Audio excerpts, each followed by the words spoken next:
বাংলার নানা পার্বণের মধ্যে গোষ্ঠলীলা অন্যতম। গ্রামীণ এই ধর্মীয় আচারকে ঘিরে জমজমাট তুফানগঞ্জের বিলাসী এলাকা। রাজ্যভিত্তিক স্টেট থ্রোবল চ্যাম্পিয়নশিপে অংশ নিতে রওনা দিলেন কোচবিহারের দল। 31শে অক্টোবর থেকে 1 নভেম্বর পর্যন্ত এই খেলা চলবে মুর্শিদাবাদের সাগরদিঘিতে।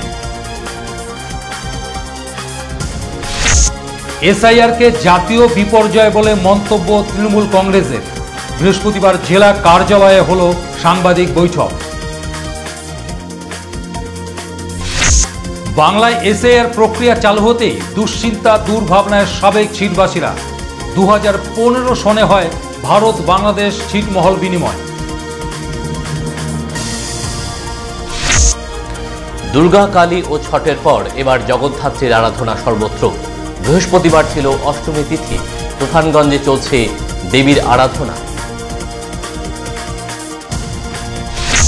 রাজ্য স্তরে কোচবিহারের মুখকে উজ্জ্বল করল কোচবিহার রামফলা উচ্চ বিদ্যালয়। এই উপলক্ষে বৃহস্পতিবার বিদ্যালয় প্রাঙ্গণে হয় অনুষ্ঠানের আয়োজন।